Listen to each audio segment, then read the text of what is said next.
It's a pleasure for me to talk with DIIV. They are releasing a new album, which is Frogging a Boiling Water. Thank you so much for being here, guys. How are you?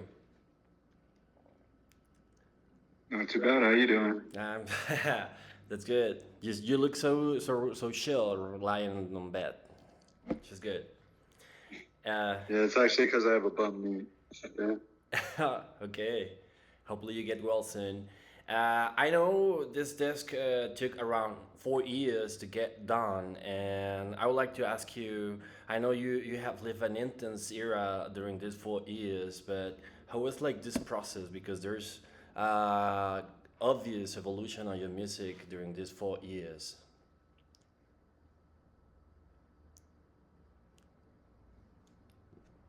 So, Yeah, I mean mhm. the process was at this point it feels like so long ago, and it went through so many different stages. It kind of started during the pandemic, really, but at first during that time we weren't really making much music. We were just kind of trying to figure out how to navigate the new landscape. But after about a year or so, we started making demos, and I don't know, we went through a lot of different ideas and just kind of slowly whittled it down to smaller uh, piles of songs until we ended up with the 15 or so that we decided to take into the studio, and then from there it ended up being 10 songs that made the cut. I don't know. It's hard to answer the question because a lot happened. Yeah, I know a lot of things happening, and I can perceive that Dive is not a young band anymore. I mean, there's two chapters between Ocean and Is There Is Are, between the last disc and this current disc. I mean, there are like two different dives in the band, right? So, also, I would like to ask, what was like the role of Chris Cuddy? I know he came almost at the end of this production, and he was like hunting a vibe. So, how was like working with him, and was he a leader of this project at last, or what happened with Cuddy?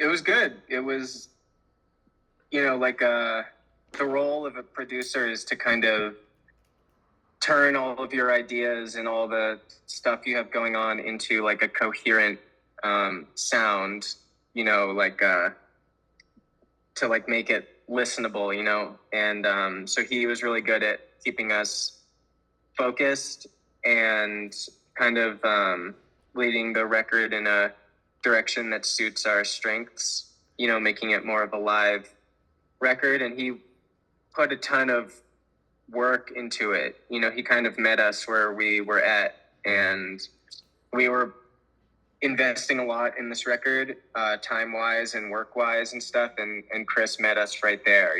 He was down to work extremely hard, long days, long hours for a long period of time. So I think we all really believed in the record. And so that faith was really important for us too. Yeah. I remember the first time I saw you live, it was here in Monterrey, and I guess it was the first time that you were in Mexico, Normal Festival of 2012. And I was like around 22 years old, and you were younger too, but I could see a very nice difference now because you look like a consolidated band. I know you, Zach, are now a family guy, and I mean, there's been a long things happening on this time lapse, and I saw the live performance that you gave on KEXP, and you really sounds like a consolidated band. I mean, like if you were a lot of time on rehearsal, you know. Well, thank you. That's really nice. I definitely agree with what you are saying about it kind of being like a new band these days. And partially it's like us changing as people, partially it's kind of it transitioning to being like our career and Yeah. our livelihoods rather than like a side project. And partially it's just like, you know, making music is something that's become like really, really important to us. Yeah. So it's cool. We put a lot of, we take the band really seriously, put a lot of work into it. So I'm glad that it shows.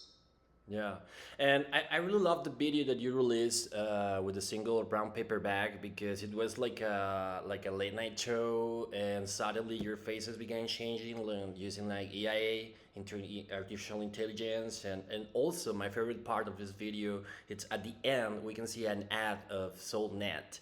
And then I went to your website, to DIIV.com, and then I saw that DIIV.net, and then I saw that you have a specific like a subdomain of SaltNet. And I'm kind of curious, what is the story that you want to tell with SaltNet? It's like trying to hack in the system. I don't know, because I saw that you can also subscribe with your email and get like extra info. I'm kind of curious what is all this huge concept of SaltNet. I mean, the original concept was just to put the song out there and have a place where people can listen to it and then consume this like other media, almost like a live, like an interactive music video, was kind of the idea. And I think it's supposed to signal some of the like ideas that exist in the song about these kind of like conspiratorial rabbit holes that people can find themselves in nowadays. And there's something really like interesting about that to us, but also it ties in with the song, and it was just a kind of a place, like in the 90s and early 2000s, it was really common to have a website to release a song, and certain bands like Radiohead or whoever kind of turned it into like its own art form, which kind of is like almost like a lost art in a way. So we wanted to kind of pay homage to that too. Yeah, and I don't know if you're a little bit tired as a band to get a fellowship with the showcase, because everybody always said that, oh yeah, DIIV is the showcase band, and I don't know. I guess like you using the pedals like fuzz distortion, I don't know, maybe overdrive pedals. What was like the technical process to select the instruments on this production?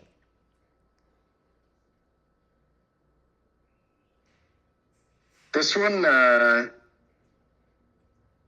gosh, I don't know what the process was exactly, but your question makes me think of when we made Deceiver, the last album, because we had been labeled a shoegaze band, and I feel like none of us really understood where that was coming from. So we were kind of like, let's make a shoegaze record, since people think we're a shoegaze band.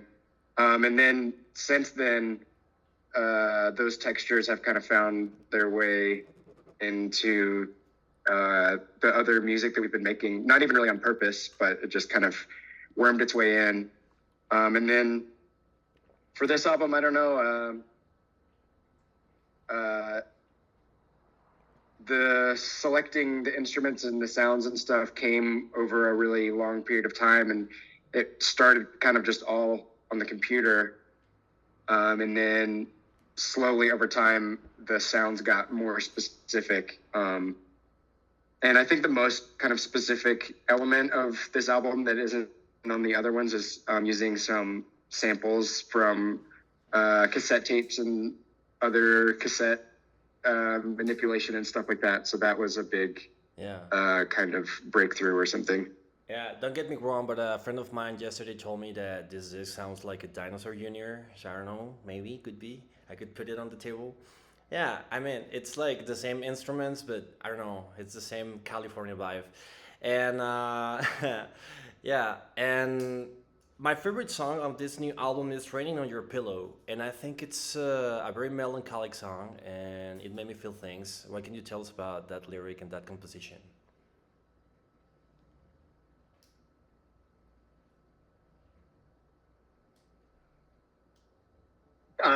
That one's also my favorite song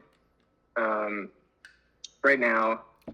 And, it's kind of all the songs on the record deal with these kind of like different types of like social alienation, in kind of like the society we've built. And that one is kind of like, I see it as kind of trying to capture this like longing that people have for this kind of like a to have like a place in the world. It can be like really hard in this kind of like alienating environment to like find a place where you like fit in, or where like even like having like a like serenity or something, anything like that. So I kind of see it as this like desperate and like hopeful but like kind of delusional song about looking for like a place of your own and like meaning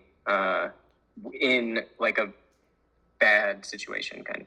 Yeah, and I was reading the comments on YouTube and Reddit, and I found that your fandom it's really thankful for this new album. I mean, most of the people or the main topic of all these comments was like it was like a relief on this chaotic time. So, uh, what do you think about your fandom? I mean, are you aware of all the coolness that you are giving to your fandom, or not really? Because it's a very intense fandom, like you know.